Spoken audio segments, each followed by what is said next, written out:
So to tonight's lecture, it is the 2010-2011 John J. Wintermeyer Lecture.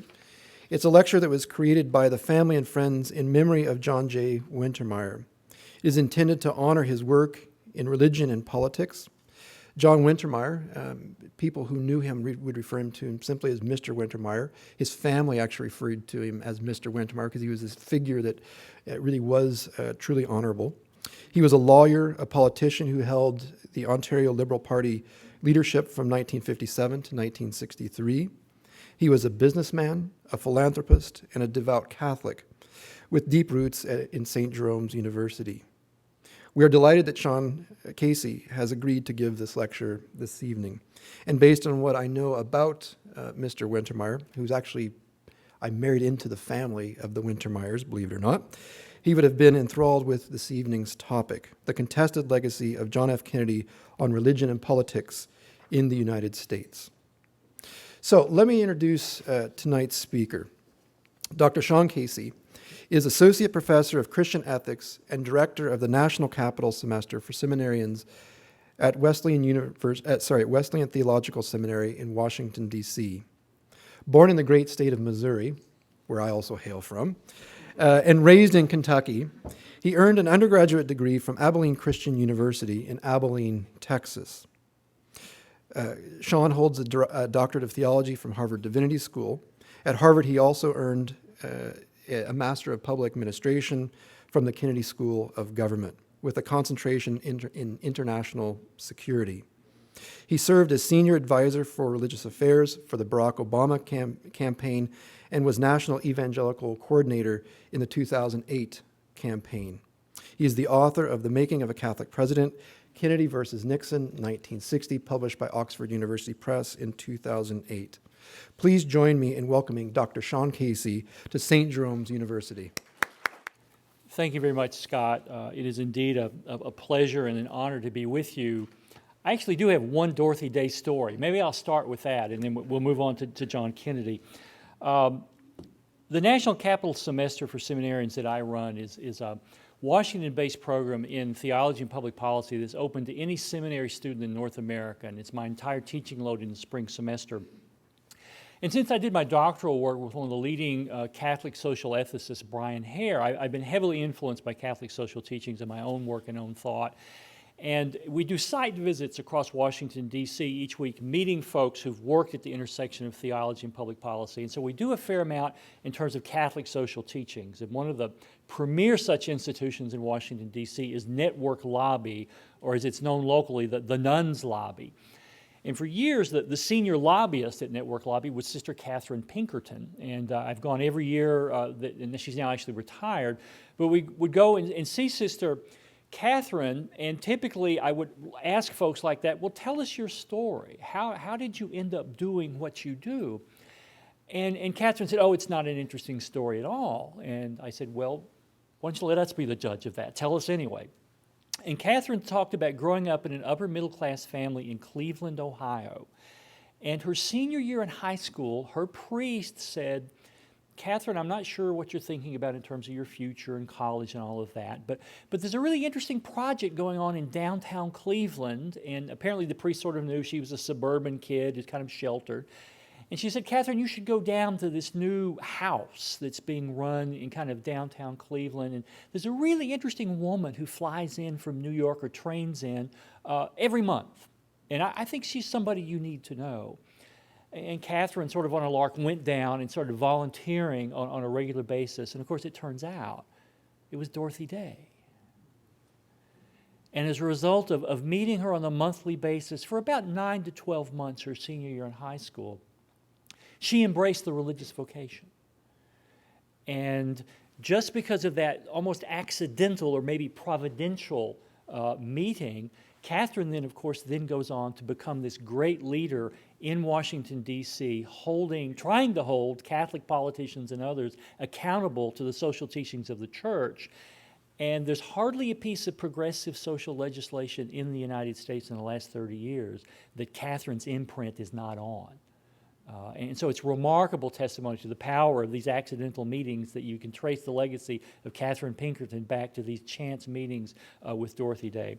So I'm sorry I won't be here to hear the lecture, but she's certainly one of my great heroes. Thank you, Scott, for this invitation. Thank you for your hospitality today. It's been a pleasure being on your campus and getting to know some of your students and some of your faculty. And I love this invitation to come and talk about the continuing legacy of John Kennedy. Now, as my 16-year-old daughter often says, Daddy, you can talk forever on this subject. So I'm going to try not to talk forever and leave plenty of time for questions and answers, because I do believe this question of what should the role be of Christians in political life, particularly in the context of a liberal democracy, is a question that's alive and well in North America today. And we certainly have not answered that question once for all. My task then tonight is threefold. I want to begin by describing a recent critique of the Kennedy legacy that's been offered by a number of conservative American Roman Catholics, particularly a critique of Kennedy's speech before the Greater Houston Ministerial Alliance. It was given almost exactly 50 years ago. And after I run through that critique, then I want to spend the bulk of my time trying to demonstrate how this critique is wrong in terms of being an inaccurate account of what Kennedy actually meant, and that's where the bulk of my time is going to be. And then lastly, thirdly, I want us to think about what a renewed sense of public engagement might look like in terms of Christian communities in liberal democracies, drawing somewhat on Kennedy, but also acknowledging that Kennedy's answers from half a century ago are not fully fertile today, that we need to, in a sense, update the thinking and update the legacy, and that's where I'm going to end, is just really with some perhaps fragmentary thoughts about what that might look like in the future. So what then is the shape of this conservative critique that has been recently launched against Kennedy's speech? Well, on March 1st, 2010, Archbishop Chaput of Denver went to Houston Baptist University, perhaps symbolically, to offer a speech on what he thought was the misguided aspect of Kennedy's argument. And I want to read a few excerpts so you get a sense of what the stakes are in this contemporary debate about Kennedy. Now, Archbishop Chaput is clearly a very learned man. He is a gifted leader. In the United States, if you don't know, he is one of the leading Catholic bishops working against the death penalty in the United States. So he's a very interesting figure, very complex and brilliant man. But he writes, 50 years ago this fall, in September 1960, Senator John F. Kennedy, the Democratic candidate for president, spoke to the Greater Houston Ministerial Association. He had one purpose. He needed to convince 300 uneasy Protestant ministers and the country at large that a Catholic like himself could serve as loyally as our nation's chief executive. Kennedy convinced the country, if not the ministers, and went on to be elected. And his speech left a lasting mark on American politics. It was sincere, compelling, articulate, and wrong. Now, that was the quote that made the newspapers in America, that Kennedy was wrong. Not wrong about the patriotism of Catholics, but wrong about American history, and very wrong about the role of religious faith in our nation's life. And he wasn't merely wrong.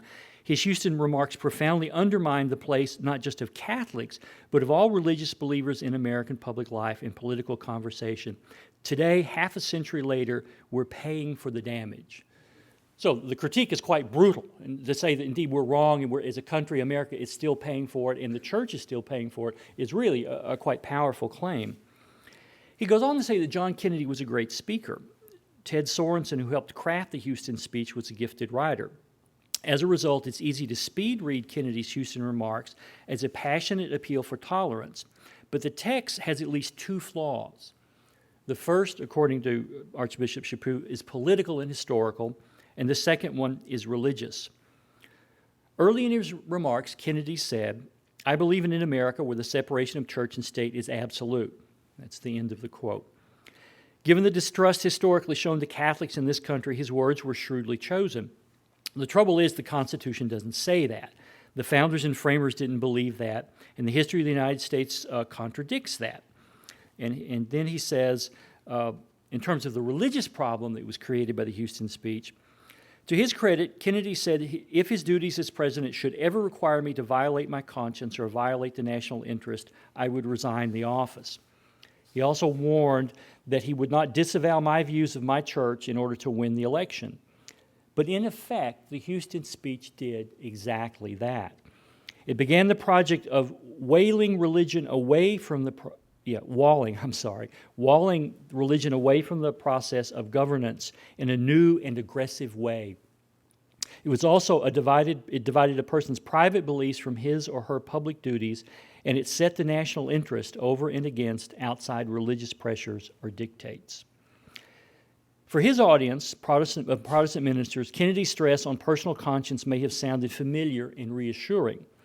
But what Kennedy actually did, according to one Jesuit scholar, Mark Massa, was something quite alien and new. He secularized the American presidency in order to win it.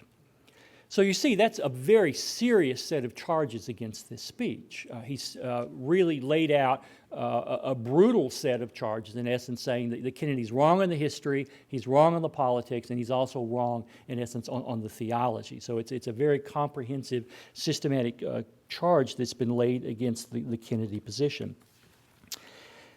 Now, where is this account, that is of Chaput's account, defective? Where are the flaws? And I want to begin by looking at the historical background to the speech, because I think if you begin to understand the immediate historical context, you begin to see that this recent critique does not hold together in the end. So I'm going to concentrate on several different aspects of that moment in time back in the 1960 presidential campaign that I hope will begin to show that the critique of Archbishop Chaput is probably misplaced. Now, in many ways, contemporary analysts, that is, go back to this speech and they read it like a political Rorschach test. They see in it what they want to see, or they don't see in it what they don't want to see. And it's often read, as I believe the Archbishop did, without a serious understanding of the historical context in which it was uttered. And that's why it's important to go back and consider some of these aspects. The first thing to see is that the speech was actually reluctantly given. I have called it a speech of fear, because Senator Kennedy did not want to have to go and wade into the religious issue, as it was called. But he did have to give it in direct response to the provocation of the Nixon campaign. Just days before the Houston speech, Norman Vincent Peale, the great the Protestant apostle of positive thinking, had convened a secret meeting in Washington, D.C. at the Mayflower Hotel, in which an astonishing range of Protestant leaders were present, including representatives of the Billy Graham Evangelistic Association, the National Association of Evangelicals, Protestants and other Americans United for Separation of Church and State, the Masons, and representatives of over 30 different Protestant denominations. And the reason they were there, the sole reason they were there, was to prevent a Catholic from becoming president of the United States. Now, interestingly, an informant within that meeting told the Kennedy campaign the day before what was going on inside of the upcoming meeting. The Kennedy campaign learned from this person that Nixon had an organizer in the field who was trying to lubricate the process of disseminating Protestant anti-Catholic literature all across the country. The news hit the Kennedy campaign like an explosion.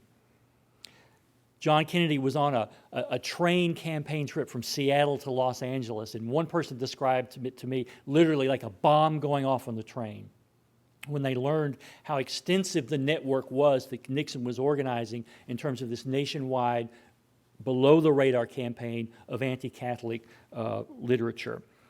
So in direct response to their shock about the magnitude of this organization in terms of what Peale and others were doing, the Kennedy campaign reluctantly accepted the offer to come to Houston and speak before this Protestant alliance of clergy. In addition to that background of it being a speech out of fear, there are other speeches that Kennedy had given that shed light on this issue of the role of religion, and particularly Catholicism. Kennedy had given two such speeches. His main speechwriter, Ted Sorensen, had given one such speech in the months before this during the campaign. Kennedy spoke to the American Society of Newspaper Editors in Washington, D.C. just before the pivotal West West Virginia primary, and he thought he'd put this religious issue to rest when he won in the heavily Protestant state of West Virginia. But he keeps seeing the issue come back, and Sorensen himself also gave a speech in Washington trying to tamp down this issue about the proper role of religion in presidential politics. Now, since Sorensen was the primary author of the Houston speech, he drew on his own speech, he drew on the two that Kennedy had already given, and running through all of those speeches is the notion that religion does have a proper role to play in political life.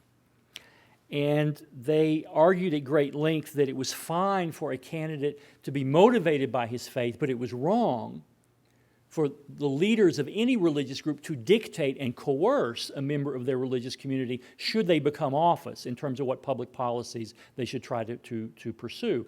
So early on, they made this distinction between membership in a religious group, but also then not being vulnerable to the political pressure of the leadership of that religious group. They had not tried to say that religion is private and has no impact. So the longitude of his earlier speeches begins to undermine the notion that he was offering a purely secular alternative or privatized version of religion here.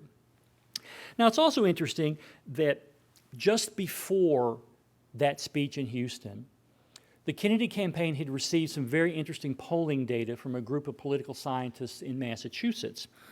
And the pollsters had given them some polling data that showed by Labor Day 1960, just literally a week before the Houston speech, 23% of the American electorate was still undecided about who to vote for in the presidential race. And the pollsters had concluded that if folks were going to vote against Kennedy because he was a Catholic, they had made up their minds months ago, and they weren't going to be moved. They were what they were, and they weren't going to be persuaded. But what the pollsters found was among this 23% of the electorate that was undecided, the perception that Kennedy might be a victim of religious bigotry moved them towards the Kennedy side of the ledger. So the campaign began to think better of their strategy to that point to sort of downplay religion and avoid it because they were afraid of stirring up more anti-Protestant and more anti-Catholic sentiment among the Protestants. So suddenly, and by Labor Day of 1960, they began to think maybe it's worth talking about his faith because we think he's the victim of religious bigotry, and we have some data that says that may help us in some of the undecided communities around the country. So they filmed the speech. They broadcast the Houston speech live across the state of Texas, but they filmed it. And if you recall, if you're of a certain age, you remember you used to watch television and they would have every week, in order to maintain a license with the Federal Communication Commission in America, stations had to do public service broadcasting, where charities would send in material and local groups would make films. Well, the Kennedys sent copies of this film out to local television stations and said, we can help you fulfill your government-required public service allotment by giving you this free film. And it was broadcast hundreds of times all across the country. So suddenly the campaign is really pushing this media outreach because they thought the campaign was addressing the religion issue effectively. It was not secularizing the discourse. So they decided to emphasize religion, whereas to that point they'd been sort of ambivalent and fearful about raising the religion issue. Now, what's also interesting is that after the speech, there was a question and answer period. And if you read the transcript of the speech, it's about 8 double-spaced typewritten pages. The transcript period is 3 times as long during the Q&A.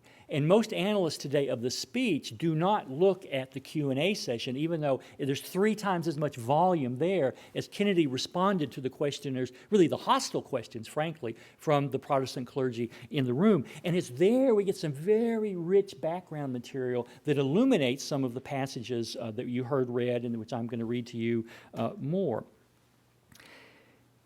It's also interesting that Kennedy vetted the speech with 3 Catholic intellectuals before it was given.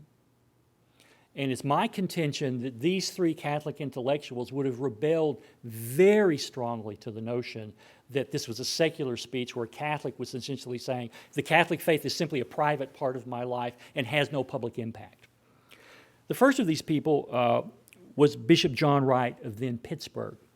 The second one was John Courtney Murray, the legendary Jesuit theologian. And the last one was John Cogley, the former editor of Commonweal magazine, which still publishes to this day. Cogley was then working for the Fund for the Republic, which was underwritten by the Ford Foundation. And each of them made specific contributions to the speech.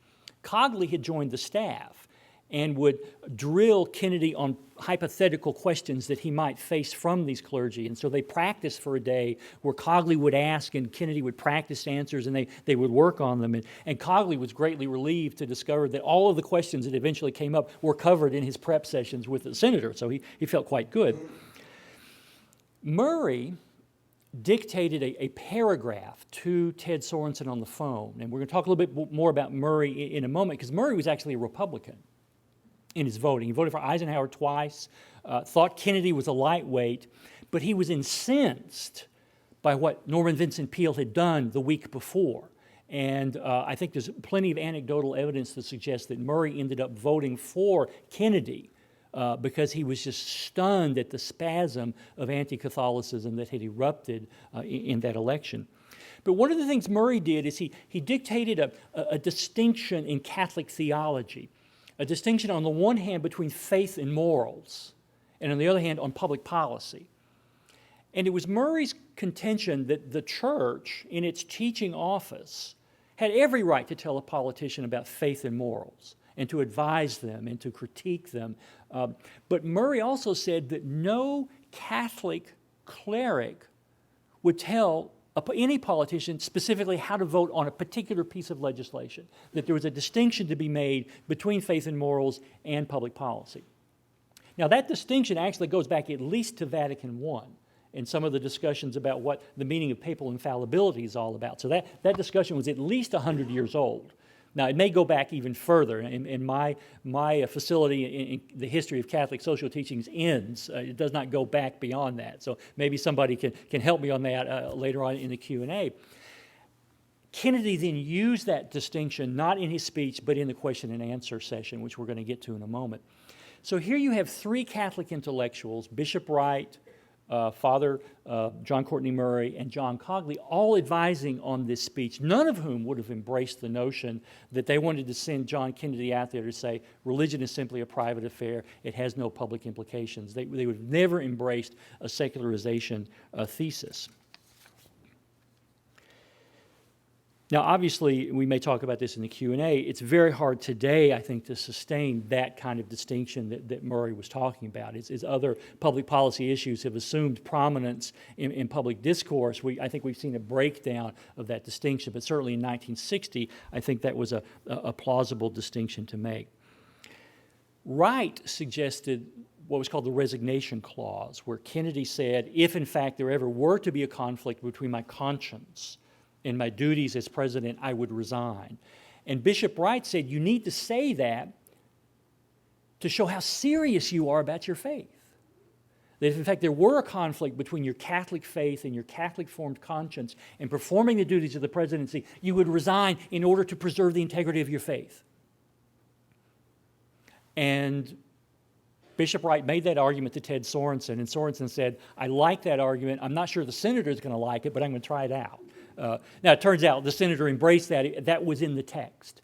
So this offer to resign in the face of conflict between his Catholic-formed conscience and public duty was a sign to both the Catholic Church and to Protestants that if there were a conflict, he would side on the side of his faith. Now, Kennedy added the sentence, I couldn't possibly imagine a scenario where that would happen. But I just want you to know if it did, I'm on the right side. Cogley, years later, said that when Senator Kennedy walked into the room to give the speech, there were two constituencies they had in mind. One was, in fact, the nervous Protestants in the room and in the country. But secondly, Cogley said we were very cognizant of our Catholic supporters, that we needed a robust turnout of Catholics for our side. So if the senator says anything that alienates his natural constituency in that speech, we're going to be in very, very deep trouble. So the notion that he would go in and deny that his faith was a public faith and that it was purely sort of a private consumer choice, would have undermined his standing with his rock-solid Catholic supporters at that point. So they knew they had to craft the speech in such a way that he embraces his Catholicism, but he did it in a manner that tried to tamp down the fears that the Protestants have. Now, the last historical piece to see here is what I call the pan-Protestant argument that was offered against Kennedy. And it's astonishing to see the same argument coming from the lips of liberal Protestants, moderate Protestants, and conservative Protestants. And I'm going to give you a paragraph that tries to summarize what the Protestant criticism was of John Kennedy. It goes something like this. The Roman Catholic Church is both a church and a state. And as such, it has rejected the American understanding of separation of church and state, by definition. They argued that all you need to do is look at Europe and what goes on there, and the notion of a state-established Catholic church is still being embraced by 1960 in certain parts of Europe, and that proves that the separation of church and state was not a Catholic concept. And because it is a hierarchical church led by the Pope, all Catholics have to strictly obey the teaching of the church in order to preserve their salvation. I call this Protestant authority envy. A lot of Protestants sort of believe that before the Pope went to bed every night, he dictated talking points for the next morning. And then the talking points were typed up and distributed globally, so that every priest and every sister, sometime in the middle of the night, got that envelope under the door like you do when you check out of a hotel that had the day's talking points from the Pope on them. And they all opened them up, and so tens of thousands, hundreds of thousands of employees of the church were on the same page every day. And it struck deep fear in the Protestants, but on the other hand, they sort of admired that kind of hierarchy and that control and that communication. Now, I exaggerate a bit, but the fear was palpable on the part of many Protestants. There is no such thing, then, in this context as individual or private conscience for politicians. Indeed, the hierarchy controls them and dictates to them what public policies have to be embraced. And the source of much of this anxiety was the Syllabus Errors, the 19th century document promulgated by Pope Pius IX, which was the lodestone for Protestant critics because there was a formal rejection of church and state separation there. There was an explicit rejection of liberal democracy, and it said error has no rights. You add this then to the doctrine of mental reservation, which in the Protestant reading said Catholics were empowered to lie about the truth of those teachings in order to secure the political power of the Pope and lead to his ultimate political triumph. So even though Kennedy might choose politically correct answers on some specific public policy questions, he was not to be trusted because he could not resist papal instruction to do otherwise once he was president. If you want to see what America under a Catholic leader looks like, they would say, look at Spain or look at Latin America. That's the path, that's the slippery slope we could be on if we vote for John Kennedy. Now, that's a set of arguments against which there's really no answer. If your opponent believes you will lie and say anything you needed to get what you need to get political power, there's really no rational way of engaging that kind of criticism. But you find this argument throughout the Protestant anti-Catholic literature, and it drove John Kennedy crazy.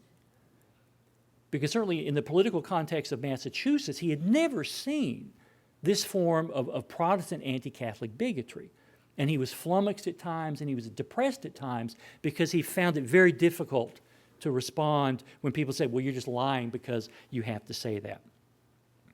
Now, it's against that background that Kennedy begins his counter-narrative in the Houston speech. And he was able to demonstrate that he believed in the separation of church and state, I argue, in a specifically Catholic way, not in a secular way. As he made clear in the speech and in the question and answer session, he believed his view represented the view of the American Catholic bishops, and he refers to them both in the speech and in the Q&A afterwards, and referring particularly to a document that the American Catholic bishops wrote in 1948. But in addition to this, he was able to offer specific public policy positions which demonstrated his independence both from Catholic teaching but also from this Protestant caricature that was floating around the country.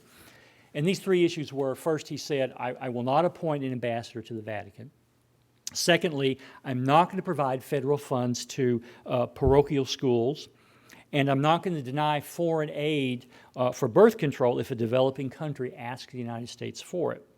Now, in the book, I can't go into this today, but I tell how a Southern Baptist editor in Texas, the least likely candidate to be supportive of John Kennedy, may actually have won the election for him at the end of the day. So if the book's out there, you're interested in an interesting tale, there's an unlikely suspect there who I think actually won the election for him. Now, it's against that historical background that I want to view the speech, and I think you're going to see that many of the tropes and arguments that were advanced were not made in a vacuum, but they were made in order to desperately address the specific contours of this pan-Protestant polemic that was laid against him.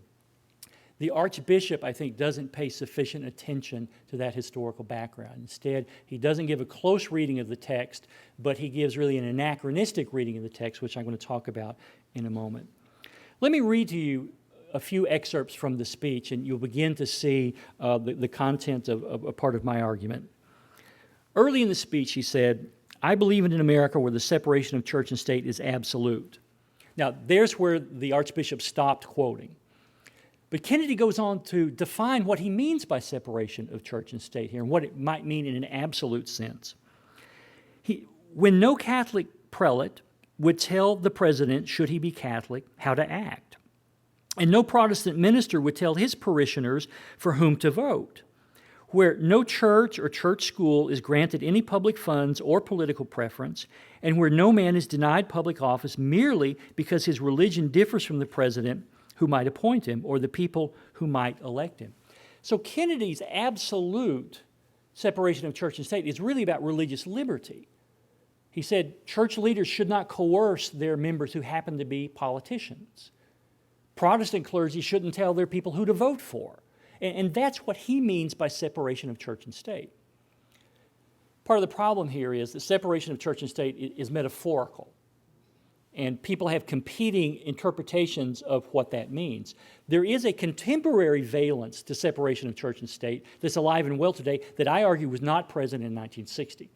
For some Americans, separation of church and state means separation of religion and politics, religion and governance. It's an argument for a completely naked, secular public square. And the bishop is rightly troubled by that view, but I think when he hears separation of church and state in the contemporary context, he applies it to the metaphor in 1960. But I can't find anybody in 1960 who believes that's what separation of church and state means. Certainly the Protestant leaders who were all about separation of church and state did not want a secular public square. They were active in it, they dominated it, they didn't want that to change.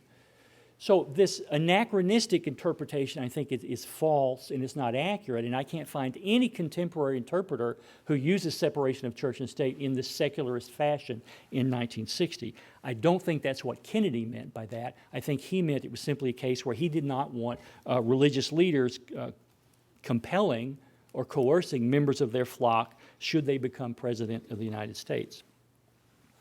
Kennedy goes on to explain about this notion of clerical pressure. He says, whenever an issue may come before me as president, if I should be elected, on birth control, divorce, censorship, gambling, or any other subject, I will make my decision in accordance with these views, in accordance with what my conscience tells me to be in the national interest, and without regard to outside religious pressure or dictates. And no power or threat of punishment could cause me to decide otherwise. But if the time should come, and I do not concede any conflict to be even remotely possible, when my office would require me to either violate my conscience or violate the national interest, then I would resign the office, and I hope that any other conscientious public servant would do the same. So he's clearly saying here that he wants to live in a world where there is not coercion by religious leaders on lay folk who happen to be in political office. This is not an argument for privatizing religion or secularizing it. It is an argument saying that churches should not provide political pressure on their members who find themselves in elective office. Now then, later in the Q&A session, he explicitly embraces his Catholic faith in a way that maybe is less clear during the speech itself. He said, "But I do not intend to apologize for the views of my critics of either Catholic or Protestant faith, nor do I intend to disavow either my views or my church in order to win this election. If I should lose on the real issues, I shall return to my seat in the Senate satisfied that I've tried my best and I was fairly judged. But if this election is decided on the basis that 40 million Americans lost their chance of being president on the day they were baptized, then it's the whole nation that will be the loser in the eyes of Catholics and non-Catholics around the world, in the eyes of history, and in the eyes of our own people. But if, on the other hand, I should win this election, then I shall devote every effort of mind and spirit to fulfilling the oath of the presidency, practically identical, I might add, to the oath I have taken for 14 years in Congress. For without reservation, I can solemnly swear that I will faithfully execute the office of the President of the United States and will follow to the best of my ability, preserve, protect, and defend the Constitution, so help me God." So here I think Kennedy reinforced the theme that he was not adopting or adapting his views to placate theological critics. He was not running away from his faith, he was explaining it. But even more important, he had shifted the frame of the debate. Rather than to rebut the Protestant arguments that he should be disqualified for his Catholicism, he suggested that the real problem was that he was being attacked unfairly and that the Protestant arguments were incorrect and ultimately un-American.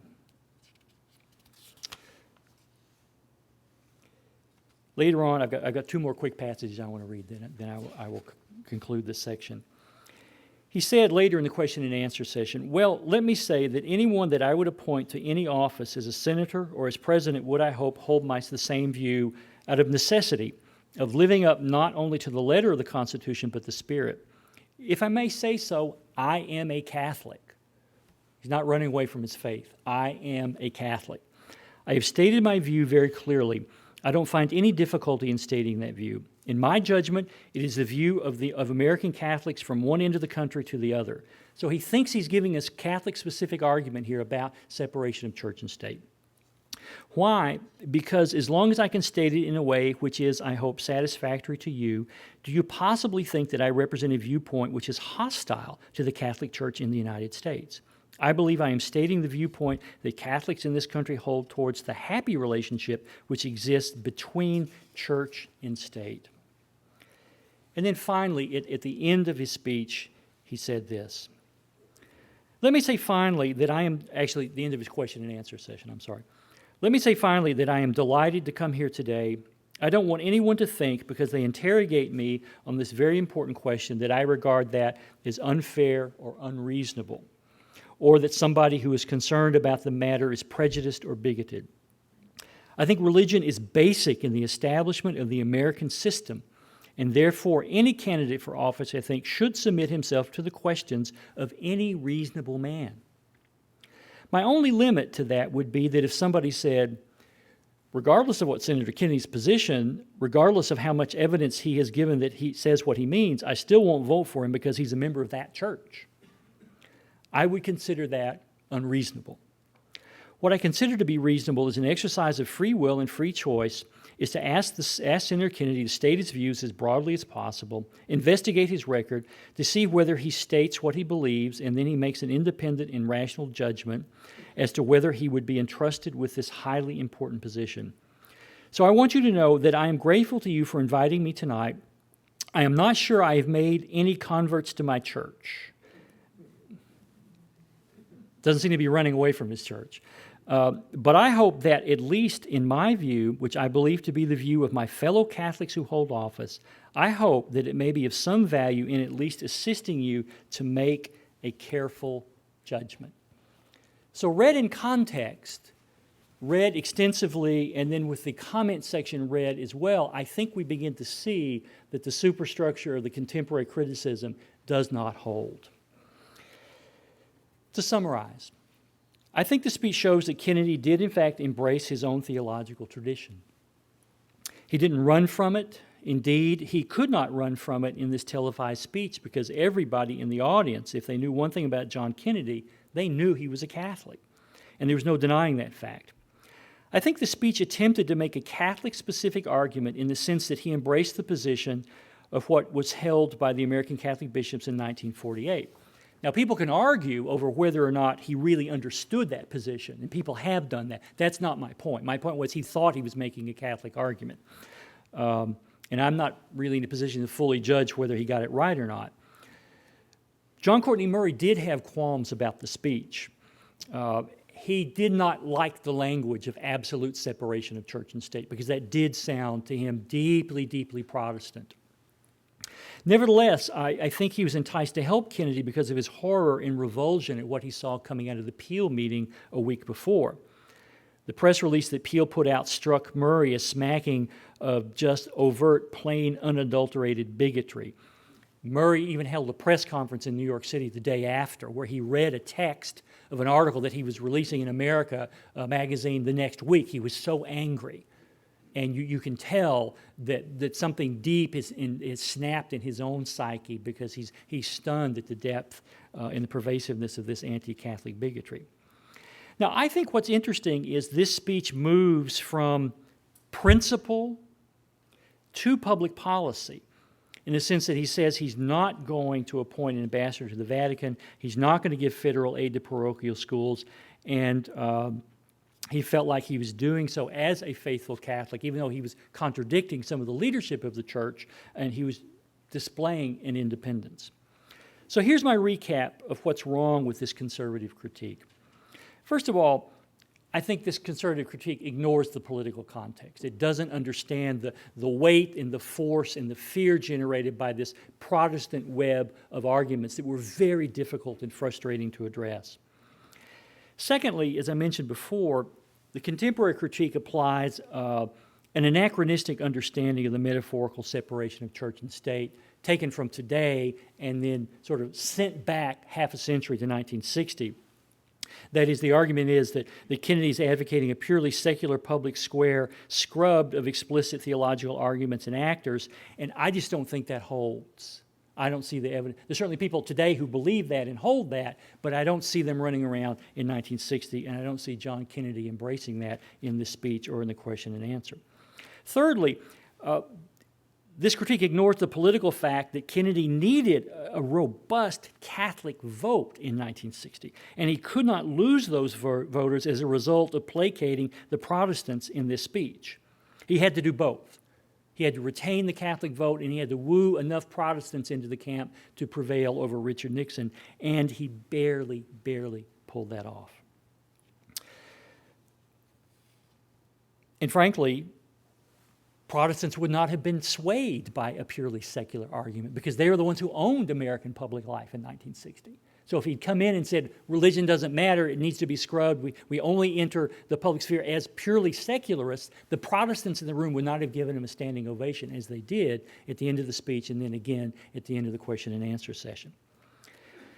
What Kennedy did do was shrewdly embrace the metaphor of separation of church and state, because that was the Protestant coin of the realm rhetorically. But then he subverted it by showing that he rejected specific public policies that the Protestant feared. He accepted Murray's distinction between faith and morals on the one hand and public policy on the other. Now, the irony is that's precisely what some of the conservative Catholics in America want to reject today themselves. They in fact want to have a tremendous influence on how Catholics vote and how they legislate in terms of public policy. So there's been kind of an ironic pilgrimage there. They have moved beyond Murray. Indeed, I think we have all moved beyond Murray. And fifthly, this contemporary critique flies too high over the speech text itself. And it ignores the question and answer session, and it's not based on a close reading of the speech, as I've tried to demonstrate to you tonight. Let me then conclude by thinking about what politicians of faith can do today as they try to move into the public sphere in liberal democracies. I think I see at least three lessons. First of all, I think politicians who are Catholic, who are Christian of any stripe, need to be able to tell their own story. Because if you don't tell your story authentically, somebody else is going to tell it for you. And that's in essence what John Kennedy was afraid of, that Protestants were telling a story about him that he was beholden to, in fact, maybe even enslaved by the Pope and by the hierarchy. And if you don't tell the story, at least in the poisonous American system today, somebody else is going to make up a not too flattering story about your own religious faith. And just ask John Kerry about that from 2004. So you need to tell your own story. But secondly, you need to demonstrate, you need to show how your political philosophy, and indeed your own particular theological tradition, grounds your political views.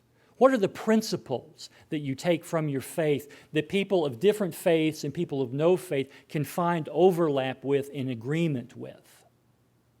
Because certainly I think Canada is not unlike the United States. It's becoming far more pluralistic and far more complex when it comes to religion and philosophical orientations today. So it's no longer about vote for me because I have the dominant religious view, because there is no dominant religious view anymore. It's a cornucopia of views. So politicians have got to look for bridges and places of overlap with people of different faith and different backgrounds. And lastly, I think you have to demonstrate specific public policy positions that issue from your faith. You tell people, I vote this way on that issue out of the principles that are generated from my own particular faith and philosophical view. What then might we conclude for Catholics and other Christians who want to enter the public sphere, or actually the political realm today? Well, first of all, I think the notion of the coercion of the faithful or the laity by clergy or by leadership is bad form in a liberal democracy. If catechesis and formation are not effective in shaping and forming politicians within a tradition, it's pretty much, coercion then I think is pretty much in any form not going to be effective. And we've seen this in the Catholic Church about offering the Eucharist to politicians. I think Cardinal McCarrick of Washington, D.C., now retired, really had the right answer when he said the communion rail is not the place to hold the political moral discussions. There are other contexts for the church to do that. And indeed, it's part of the church's role to continue to instruct and inform politicians, particularly if they don't agree with official teaching. There are other contexts besides politicizing the Eucharist. And there are other forms of this in Christianity where different religious groups try to officially coerce politicians in public. And on the whole, that doesn't look good to folks outside the faith. Secondly, the role of the church in the world should be played out in such a way that Christian belief is not undermined. In other words, Christian love can be viewed quite cynically if it's unloving and if other means are adopted to coerce politicians. That's the criticism I hear in the secular places where I go. Christians don't live out the values of Christian love that they profess.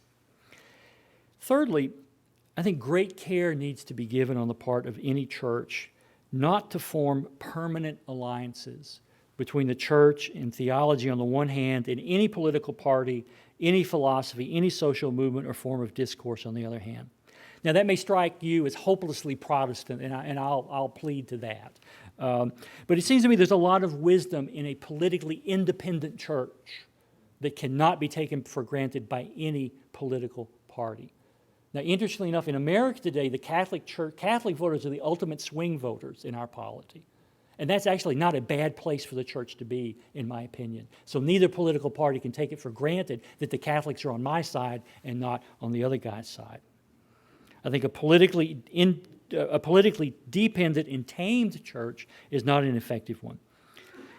So in conclusion, I think the world needs an eloquent and faithful Catholic church, a Roman Catholic church, for multiple reasons. For your works of mercy, for your commitment to fight injustice, your understanding of the dignity of the human person and its defense of the social nature of human beings, and your search for the common ground, common good, with people of goodwill from any faith orientation or from no faith orientation. I believe that Kennedy's role, his view of the role of Catholics in public life, while not a finely honed philosophical and theological position, indeed he was not a theologian, he was a politician, but nevertheless, I believe that it's not a grave threat to the church or to the political order that some contemporary critics believe it to be. Rather, Kennedy saw his Catholic faith as consistent with the political vision he had for the United States of America. Thank you very much. I want to give an example of a Protestant politician who lived his faith. That's Paul Simon, the late Senator Paul Simon. I went door to door for him in 1956 in southern Illinois in his first run in public office. A man of integrity. Everybody knew he was a person like that. But I also have a question. In 1928, Alfred E. Smith, governor of New York, Roman Catholic, also ran. And I mean also ran. He was not elected. I wonder if you'd want to reflect on the difference between him and JFK and the times. Well, that's a great question. I guess the first thing to say is one of the chapters in my book, maybe it's the first chapter, I call The Ghost of Al Smith. That when Kennedy wanted to run, it was the common wisdom in 1956 and in 1960 that America would not elect a Catholic. And if you were a Catholic and you wanted to run, that was just suicidal, because we had learned in 1928 that America will never elect a Catholic. And it was the single largest initial barrier that Kennedy faced within his own party. Now, in the 50s, ethnic Catholics were Democrats in the United States.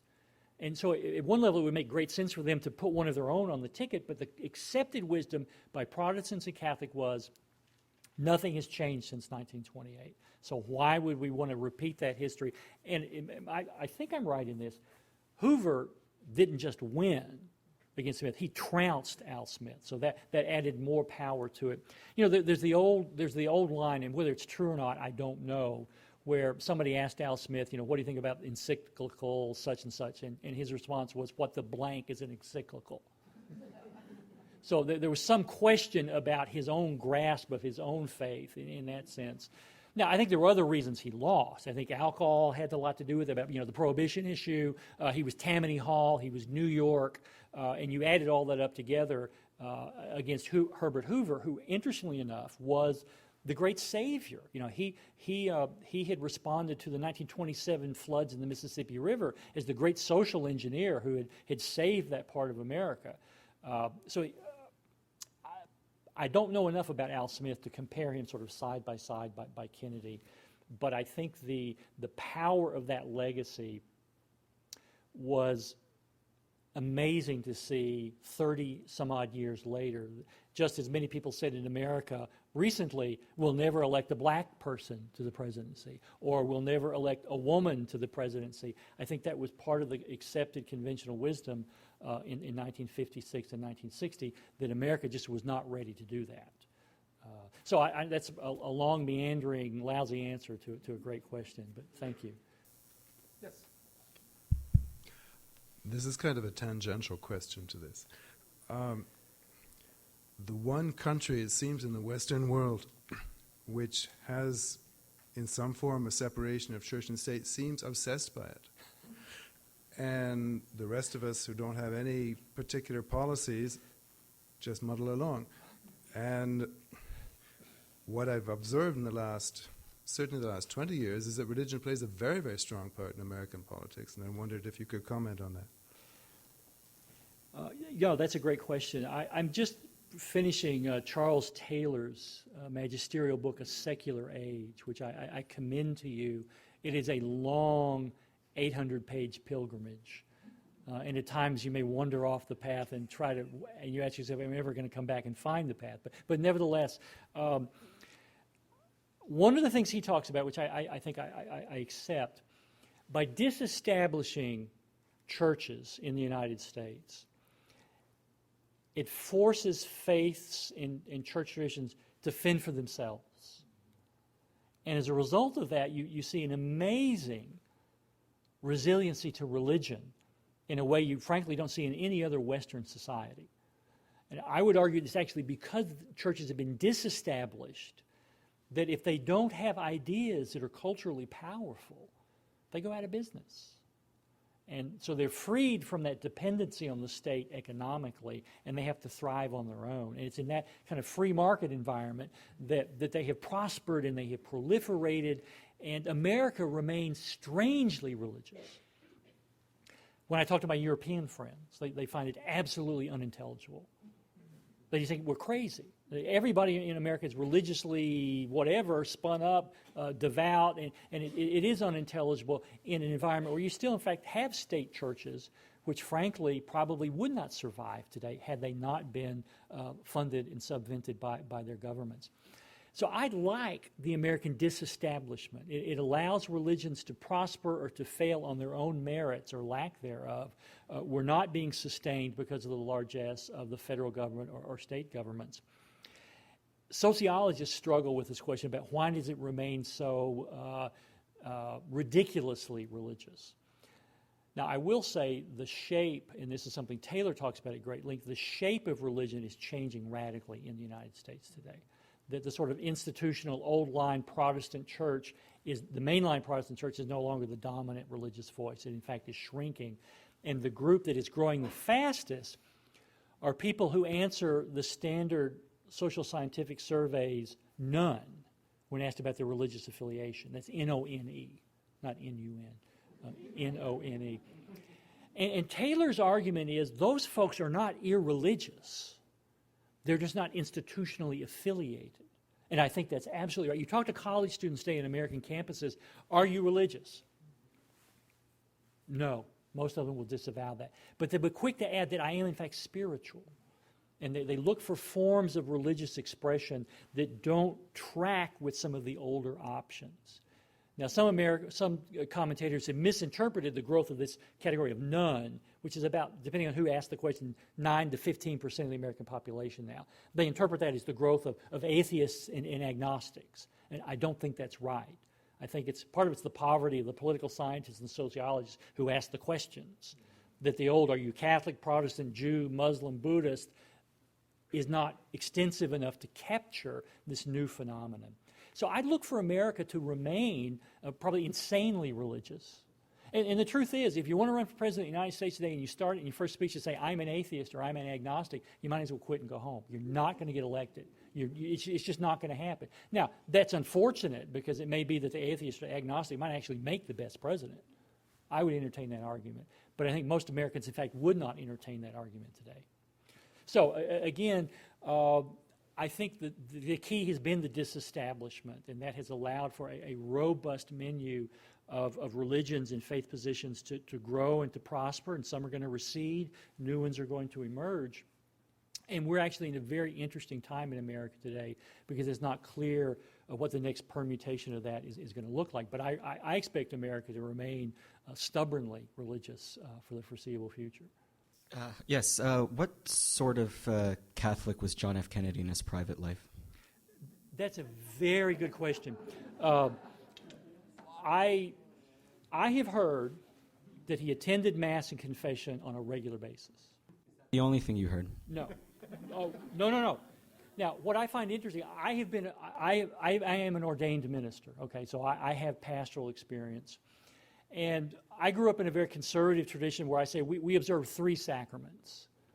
We observe baptism, Eucharist, and attendance. I grew up going to church on Sunday mornings, Sunday nights, and Wednesday nights, and they did take attendance. So I have grown up with a bias that says if you're showing up on a regular basis, something is cooking there theologically or spiritually. Now, the heat may be really low. I'll grant you, because people go for varieties of reasons.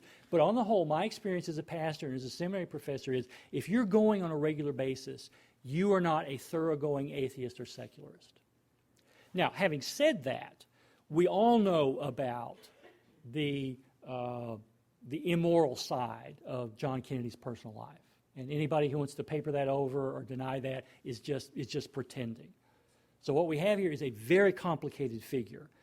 I certainly would not commend his personal lifestyle as a model of Christian faith and Christian social ethics. So let's be very clear on that. I'll stipulate to that. I think the historical record is quite clear.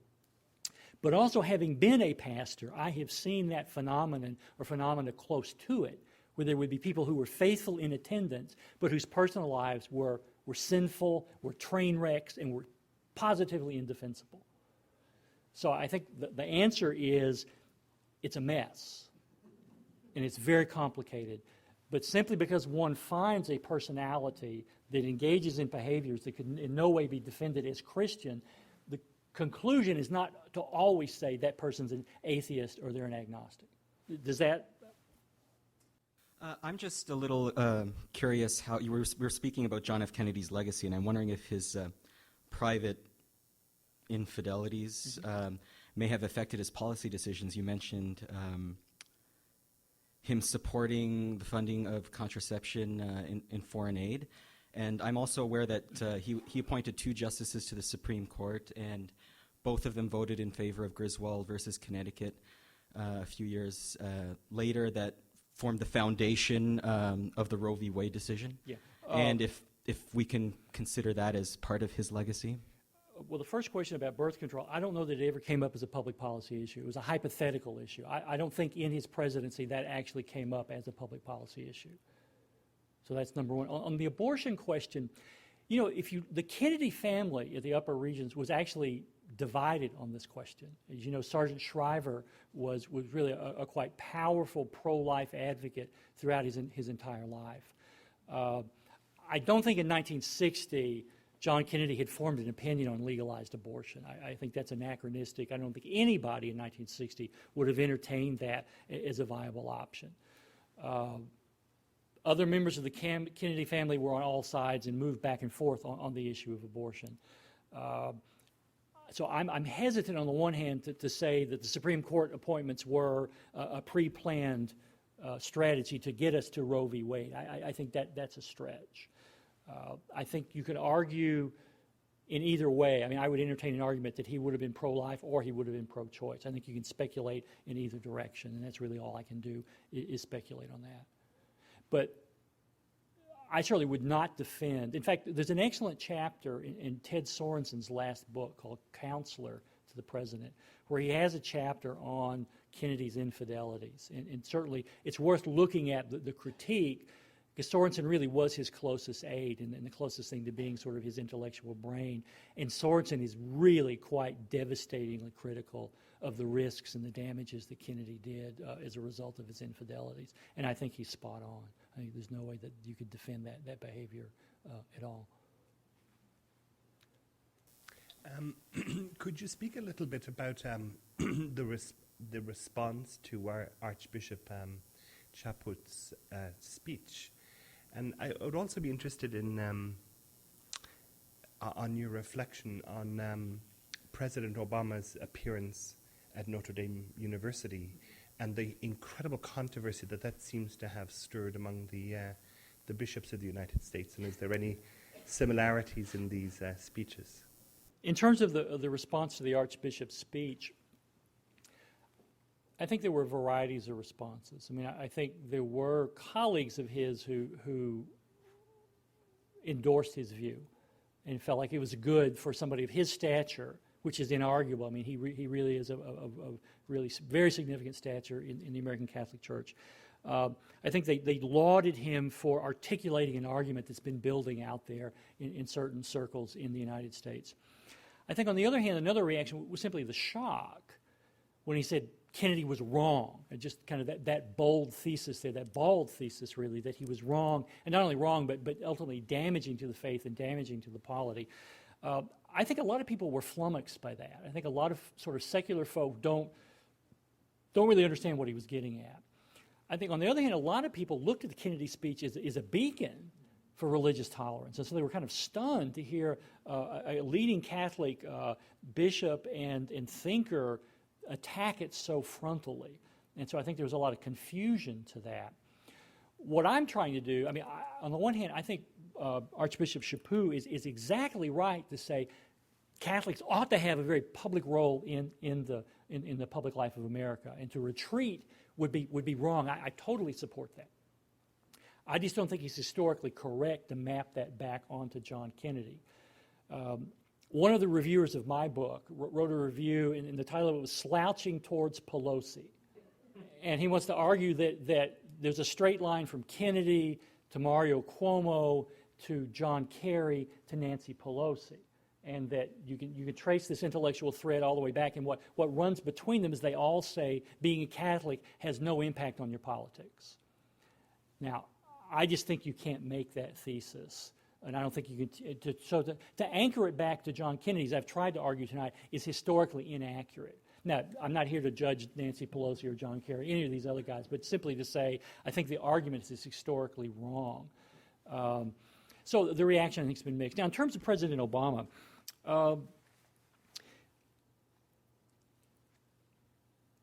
the best speech given, I think, at Notre Dame was by the president of the University of Notre Dame before the president got up. And in many ways, I think I wanted to turn the set off after the president of Notre Dame finished speaking. That's a really rousing defense of what a Catholic university does. A Catholic university ought to be capable of exposing their students to a wide range of arguments. And the faith is strong enough to sift and wade through the competing arguments. Now, my understanding is he has taken a real hit, and Notre Dame has taken a real hit among their alumni and supporters for giving the award to the president and allowing him to speak. I had no role in that. First of all, let me say I played no role in any of that. What I admire about President Obama is he's not willing to write off the Catholic tradition. He's not willing to concede that only the Republicans have good things to say or interact with Catholics on, but the Democrats also have a role there. Now, obviously, the question of abortion is very vexed, and the issue of same-sex marriage is very vexed, and I don't want to drill down into that because we spend years talking about both of those. But what I do admire about President Obama is he has spoken to an astonishing range of faith groups, from very conservative to very progressive and everything in between. I have seen him in settings where he interacted with an astonishing array of different religious voices, and his reply to them was always the same: I need your ideas. Our country needs your ideas. We need your engagement on social justice to address the great pathologies in our society. We will not agree on everything, but let's try to find the areas of common ground. And I think he is a common ground-seeking politician. He understands that the Catholic Church's teaching on abortion is not his own. He gets that, and he knows because of that he's going to take some criticism, but he's still willing to try and engage with the Catholic Church where they can find overlap. And sometimes that's going to be very, very uncomfortable, but he's not going to retreat. That separates him, frankly, from a lot of other members of his party who are afraid to engage with Catholics because they know maybe there's great disagreement over abortion. The last thing I will say, and then we'll move on, is I do think President Obama is trying not to get caught in the so-called culture wars in America. And what he's tried to do on abortion, I think, is to try to find ways where people of goodwill from the pro-choice and the pro-life side can come and work together to reduce the number of abortions in America significantly today. And the way he's trying to get at that is trying to address domestic poverty. And he thinks you can find people on the right and on the left of goodwill who can come together, who may disagree about the moral state of abortion itself, but who are willing to say, 1.2 million abortions in America is too many. And there are things we can do as a society to reduce the pressure on women who find themselves with unwanted pregnancies. He's trying to be tenacious in staking out that middle ground. Now, whether he's going to be successful or not remains to be seen. But I think I laud that, because I think he's trying to transcend the culture war, at least on that issue. Now, he may be totally ineffective, but we'll see. I'm encouraged that he's trying to do that, because the abortion debate in America is frozen. It's not going anywhere. And I think that is morally tragic that we're frozen where we are. Thank you. Yes. Okay, the most recent book I read on JFK was JFK and the Unspeakable.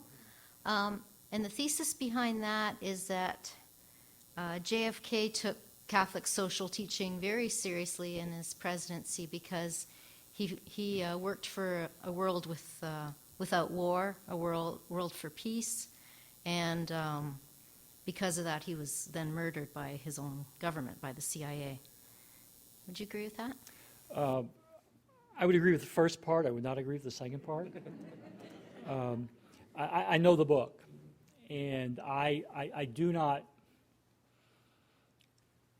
I am not convinced of the conspiracy arguments, and there are millions of them, as you know, in the United States. I personally am not persuaded by that. It's interesting, one of the last speeches that Kennedy gave was, I think it was at American University in Washington, D.C., in 1963, just after Pope John the 23rd had written his encyclical Pacem in Terris, which is an amazing document. And Kennedy said, that's the kind of Catholic Church I believe in. And it was just a very brief line in that speech. One of the things I show in my book, I mean, some people have said, well, Kennedy was a Vatican II Roman Catholic. In fact, Bishop John Wright said he was actually kind of a 1950s American Catholic, very deeply entwined in First Holy Communions, breakfasts, the life of the parish. He was a Boston Catholic was the word that John Wright used. In fact, he really was not a Vatican II Catholic. Now, of course, he died before Vatican II finished and before most of the documents were promulgated and disseminated. So, yeah, certainly there are parts of Kennedy's worldview. I think his willingness to talk about nuclear disarmament in the Nuclear Test Ban Treaty, his Alliance for Hunger program, the Peace Corps. You can find many pieces of his New Frontier vision that tracks with, I think, some of the major themes of Catholic social teachings. I think that's true. To what extent he was an intellectual Catholic, I don't think there's a lot of evidence that shows that to be the case, even though there are people today, like James Carroll is one and some others, who really think he was steeped in this. I don't find a lot of evidence for that in my work. But I really, the notion that because he was interested in social justice led to his assassination by the CIA, I just think the evidence is not there. My hunch is it's a little different. I think that his sort of generic liberal democratic view was sort of culturally shaped by a Catholic ethos. I don't think it was because he was up reading Thomas Aquinas late at night. He was doing other things. He was doing other things late at night. There's a wonderful quip from Robert Kennedy about Eugene McCarthy. Now, McCarthy was reading Aquinas late at night. I mean, he really was a Catholic intellectual. And he would sprinkle his speeches with quotes from Augustine and Aquinas and canon law. And Bobby Kennedy one time said, that McCarthy thinks he's a better politician because he's read more theology. He's a better Catholic because he's read more theology than my brother has. Now, there's a long line of tension there between McCarthy and Kennedy that went back to 1956. The notion that he was a Catholic intellectual in a high theological sense, John Wright said that wasn't true, and I have a little bit of that in my book. But I do think kind of indirectly, certainly he was shaped by Catholic social teaching. But it wasn't because he was explicitly schooled in it. Okay, Thank you. I actually have a question for you, Sean, but before we get to that, this is a heads up to David with Wordsworth. Robert Ellsberg, who is the publisher of Orbis, is actually the publisher of Kennedy the Unspeakable and the Unspeakable. So you can buy Sean's book tonight, and then next week pick up the other book and you can compare. So my question to you, Sean, given your history with the Obama campaign and your ear to the ground and meeting with some of the officials in the White House and so on about what's coming in 2012, what is your sense of the role that religion is going to play in the 2012 election? Particularly, I think two things. One, on the Catholic side of things, which is going to be very important in swing states. We've talked a little bit about that today. The other part of it is the new phenomena of the young, they're not evangelicals, but it's the spiritual but not religious people who aren't associated with institutions, where you can sort of get into the institutional framework and then start disseminating ideas through those infrastructures. So can you talk a bit about how you think that the Obama, since this is your job at some point in your life, how the Obama campaign is going to reach out to those Catholics and to that young group of people who might well be motivated? Well, that's a great question. The interesting, maybe the irony is that in 2008, Senator Obama had about 8 of us working on religious outreach. First time in history a Democratic candidate had hired more than one person to do religious outreach, and suddenly there were 7 or 8 of us. Now, the irony is that John McCain had 1 or 2 people on his staff doing religion, whereas in 2004, George Bush and Karl Rove had a literal army across America doing religious outreach, and for whatever reason, the McCain folk did not duplicate that. So we've never really had, at least in recent American presidential politics, both major candidates with a fully ramped up staff. I think we're going to see that in 2012. I think whoever the Republican nominee is, and there are going to be like 20 of them running, will have a full army of folks doing religious outreach. And I have every expectation that President Obama will do something similar to that. So it's worth watching, because it's going to be the most complicated, resource-laden outreach that America, frankly, has ever seen in presidential politics. I think what you'll see from the president is that he will continue to talk to specific faith audiences. If you look at his faith-based council, there have been Catholic leaders on that, there have been Protestant leaders, there have been leaders from Muslim groups, from Buddhist groups. I mean, they've really done a robust kind of outreach through their Office of Public Engagement. And they've had this faith-based council, which has done a fair amount of work too. My fear is that, as you may be aware, with a recent Supreme Court decision in the United States, corporations now are allowed to give pretty much unlimited money to political campaigns. My fear is that on the right and probably on the left in reaction to that is that it will be at least as much money spent by independent groups as by the campaigns themselves. So we could easily see $4 billion being spent on our presidential election. And I'm afraid the noise machines are going to infect the religious discourse in the religious communities as well. So what the campaigns actually do may maybe get stomped by the noise machines, as I call them. And I don't think that's a good prospect for any democracy, and certainly not in the United States. So my fear is the volume of vitriol is going to just overwhelm, and sort of then the counter response to that will overwhelm what should be kind of rational in decent discourse. I hope I'm wrong, but we certainly saw in the midterm election just a few weeks ago in America, I think the first salvos in this kind of independent, lavishly funded, sort of corporate-oriented noise machines, where there's no accountability now. You can write a check from a corporation and you never have to account to the government or to the public where that money has come from. And I think that may undermine the election process, which I think would be unfortunate. Again, I say I hope I'm wrong.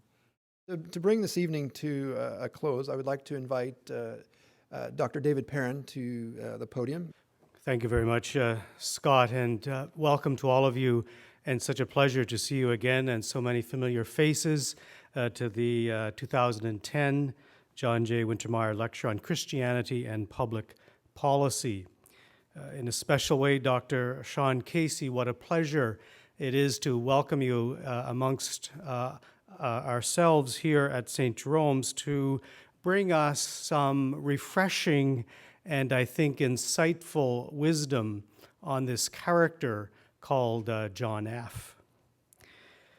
It's amazing that 50 years since he was elected President of the United States, his legacy still haunts us, questions us, entices us, enthralls us, and in some instances even beguiles us, all with perhaps one common purpose: to invite us to think some more, to plunge ever more deeply into the insight that he brought to the American political situation, but also to the situation that we understand as Catholics to be involved in public life. His perhaps legacy for us as Catholics is still yet to be unraveled, as Dr. Casey has so wittingly brought us to understand tonight. Much more work indeed to be done, but certainly progressed and deepened through this evening's presentation and discussion. What we have learned is that religion, when walled off, presents the richness of the Christian tradition from coming to the fore. And I think what this insight that Dr. Casey brings us tonight also invites us to consider that religion, period, when walled off, presents or prevents richness from coming to the fore, whether it be Christianity, Muslim, Jewish, or some other faith tradition. Indeed, tonight's public presentation invites public discourse on all major religions and their role in society and politics, both public and private. From informing when needed most, the role of religion, we come to understand that religion does have a proper role to play to inform political life, that religion is not primarily private, and that completely secularized discourse is indeed impoverished discourse. And so what Dr. Casey has encouraged us tonight is to understand that an exclusive or private conscience for politicians is not probable or acceptable or even helpful.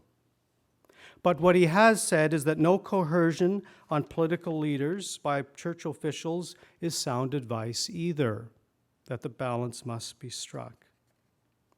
Kennedy, for all of his faults, was indeed a public Catholic. Kennedy was shrewd. Church and state indeed have a life together. What that life is shifts widely and sharply depending on the context and the perspective that we hold.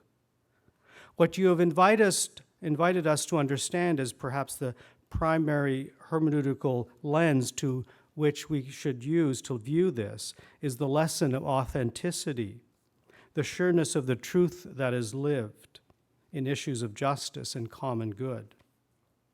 And so faith in public life has helped us to understand this complex reality better. Kennedy is but one example, and I think it entices us and encourages us to engage in these conversations wherever they may be. So thank you so very much for enticing us, beguiling us, inviting us to think some more, and indeed 50 years of JFK's legacy is probably only the first 50, and we look forward to the next. Thank you very much.